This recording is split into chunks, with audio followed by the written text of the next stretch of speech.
देश जिसके बागडोर में है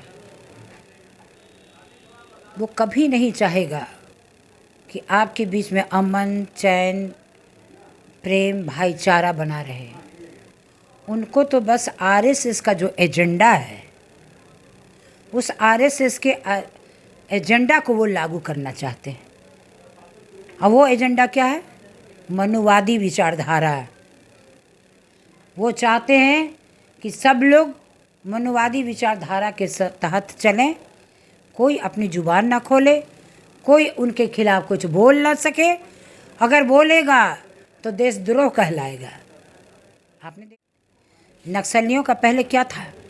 जो लोग ज़्यादा दबाए जाते थे, जिनको मेन स्ट्रीम में नहीं लाने दिया जाता था, वो आना चाहते थे फिर भी उनको नहीं आने दिया जाता था।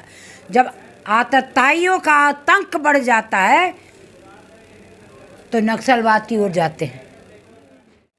लेकिन जब मैं हम लालू प्रसाद जी के पास हम लोग मिले, उनसे काफ़ी प्रभावित हुई, क्योंकि वो जिन समाज के लिए वो लड़ाई लड़ते थे, जिनकी आवाज़ बन करके वो लोगों तक पहुंचाने का काम करते थे, वो मुझे काफ़ी प्रभावित लगा। तो मंत्री बन गई, ओथ भी लिया बड़ा शानदार तरीके से। सब लोगों ने सोचा कि ठाकुर फैमिली की है, ठाकुर परिवार की है, ऊंच घराने की महिला है।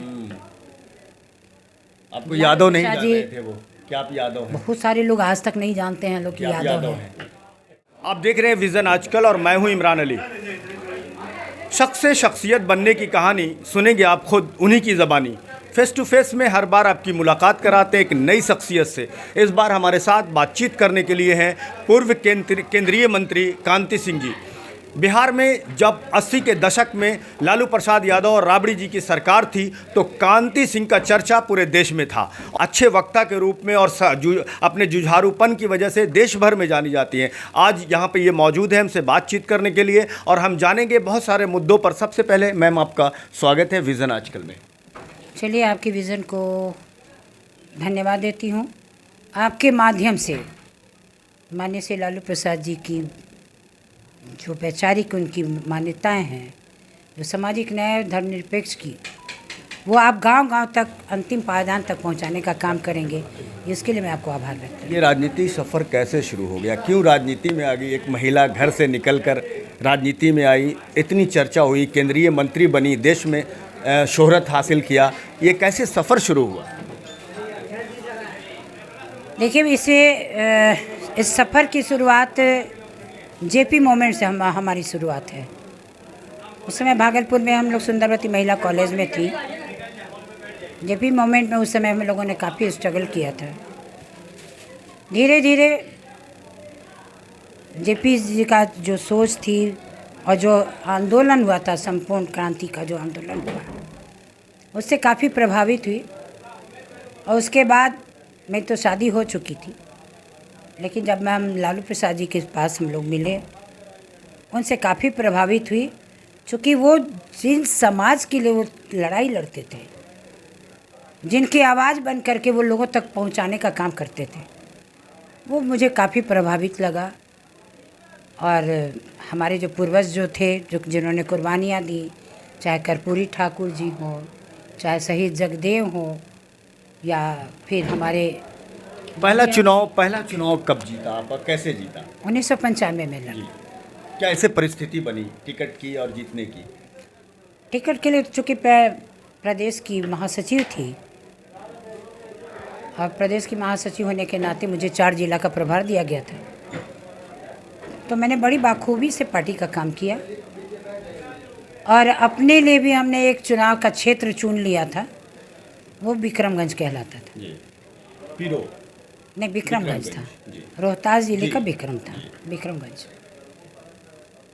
मैं नॉमिनेशन भी की, लेकिन वहाँ पर फिर माले के लोकसभा के लिए नहीं, विधानसभा के लिए 95 में। अच्छा। तो वहाँ के माले के जो पूर्व विधायक थे सुखदेव सिंह जी, वो आ गए। तो लालू प्रसाद जी ने कहा कि तुम पीरो से नॉमिनेशन करो,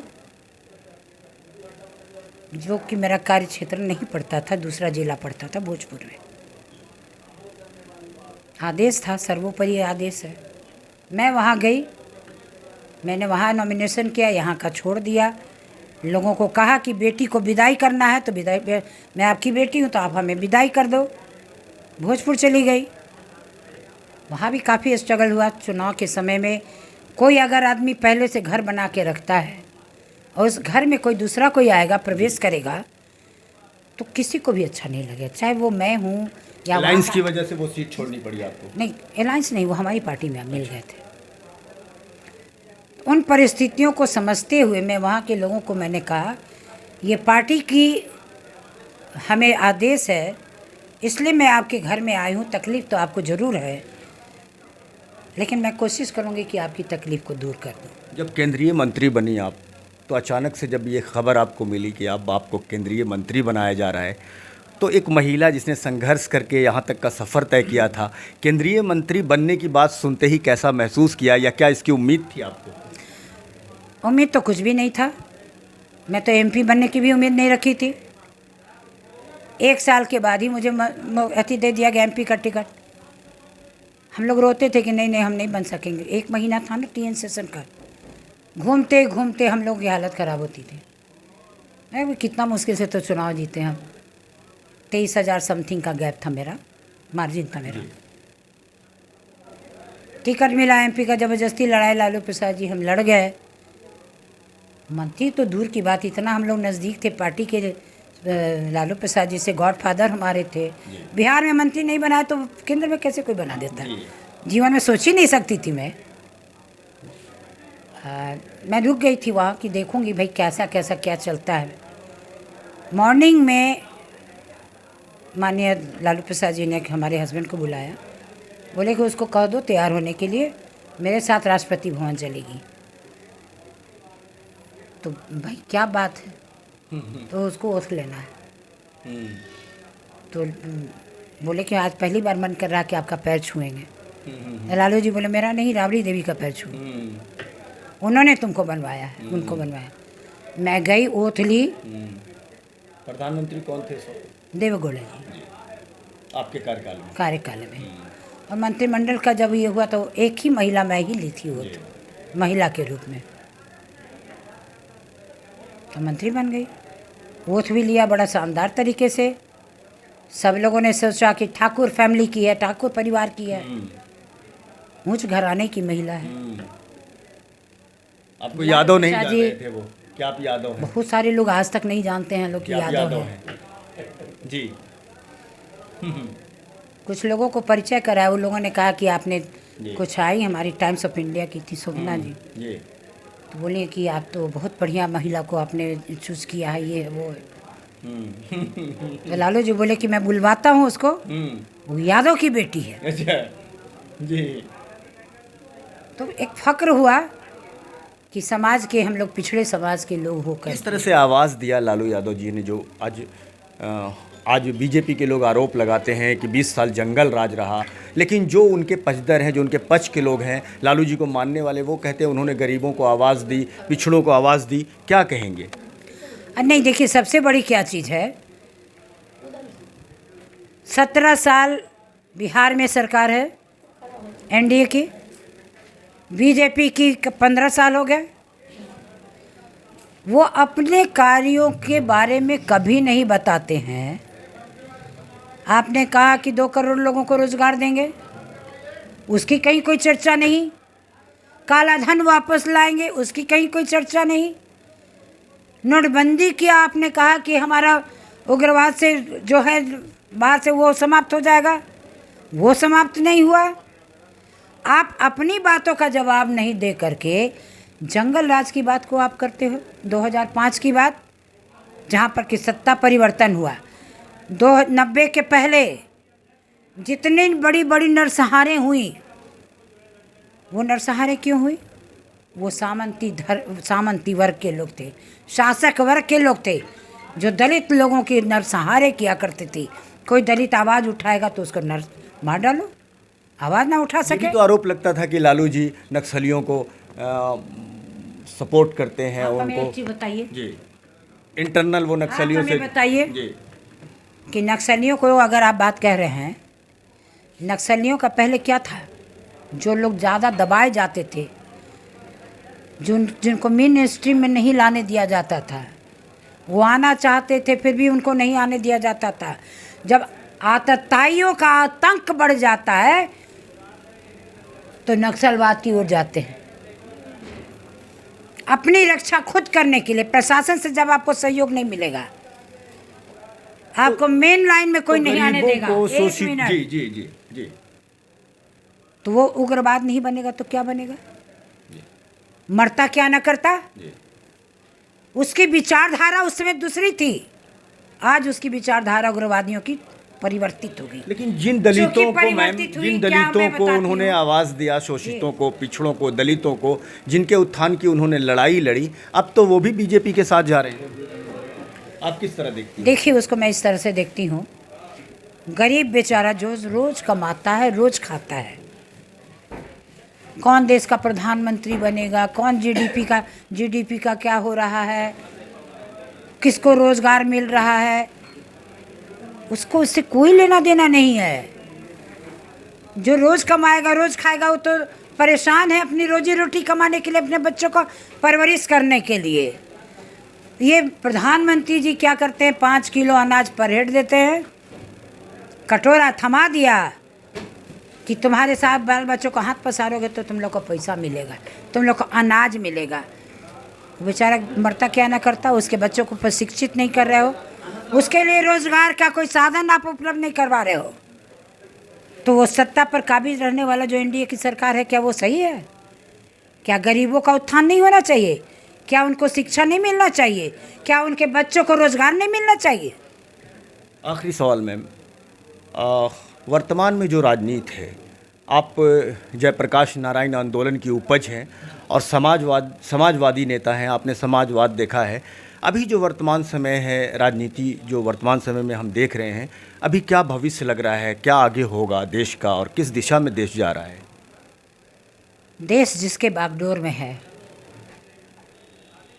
वो कभी नहीं चाहेगा कि आपके बीच में अमन, चैन, प्रेम, भाईचारा बना रहे। उनको तो बस आरएसएस का जो एजेंडा है, उस आरएसएस के एजेंडा को वो लागू करना चाहते हैं। और वो एजेंडा क्या है? मनुवादी विचारधारा।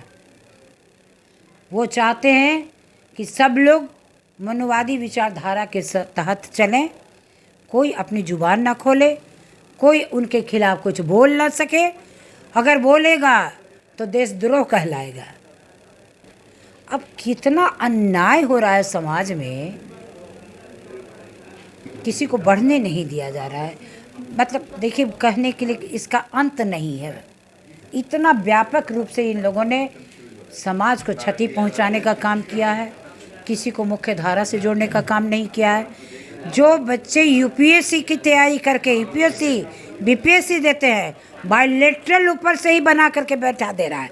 आरक्षण जो आपको मिला हुआ था, 27% आरक्षण मिला, और 27% आरक्षण को लालू प्रसाद जी की सरकार थी तो उन्हें सभी पदाधिकारियों को कहा था कि एक चाहे नामांकन का विषय हो या फिर नौकरी का विषय हो, आरक्षण की नीति लागू करो।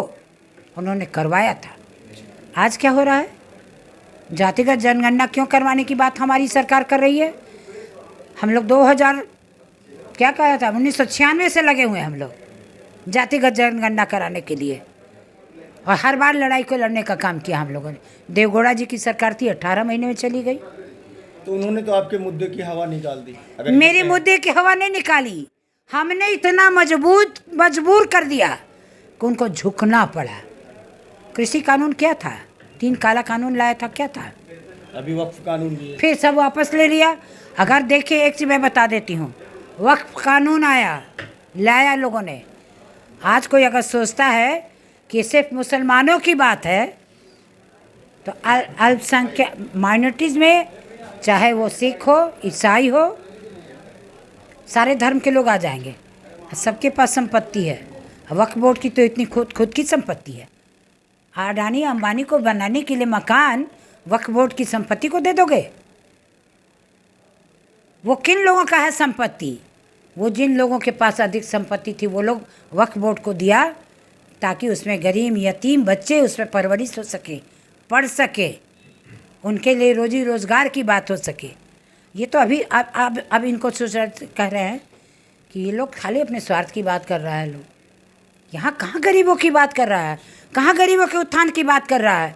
मतलब किस तरीके से मोल्ड करके माइनॉरिटीज़ के लोगों का मतलब कि हिंदू मुस्लिम फिर लाना चाह रहे हैं। बहुत बहुत धन्यवाद मैम हमसे बात करने के लिए।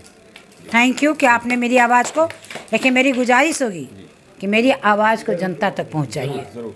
ये थी कांति सिंह जी जो पूर्व केंद्रीय मंत्री हैं और बहुत बेबाकी के साथ बहुत सारे सवालों का इन्होंने जवाब दिया। व्यूअर्स, हमसे जुड़ने के लिए बहुत बहुत शुक्रिया।